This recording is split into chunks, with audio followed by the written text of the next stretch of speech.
Andy Cohen, come here. I'm calling you to the front of the class, okay? Did you really make this face? When we were at the Real Housewives of Beverly Hills reunion and we were talking about this. CMO job is a short tenure job. It is? Yeah.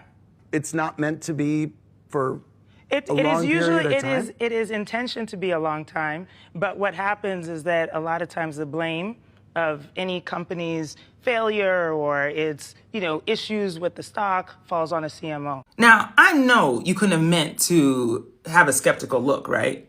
Because there have been plenty of white papers and think pieces that have been written about the tenure of the CMO and the high pressure job that it is. So even though you decided to double down with this, I'm going to believe that you were simply unaware. But now you're aware.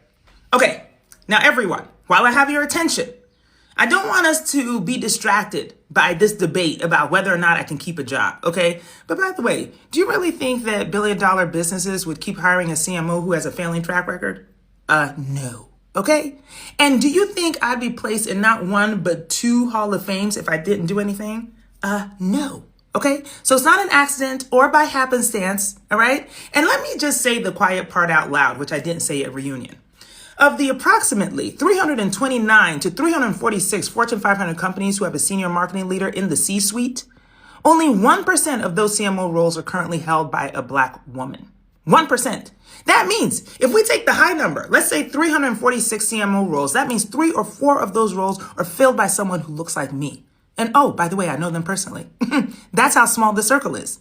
So I hope that everyone who was skeptical is now aware of the disparity, the challenge, and the incredible amount of fortitude it takes to achieve, all right? And even though I chose to retire from corporate life, I want everyone to be aware that more than 300,000 Black women have been forced out of the workforce, not of their own volition. It is outpacing all other factions of the population, even though Black women continue to outpace all other factions in education. Do you really think that this sounds fair? How can it be?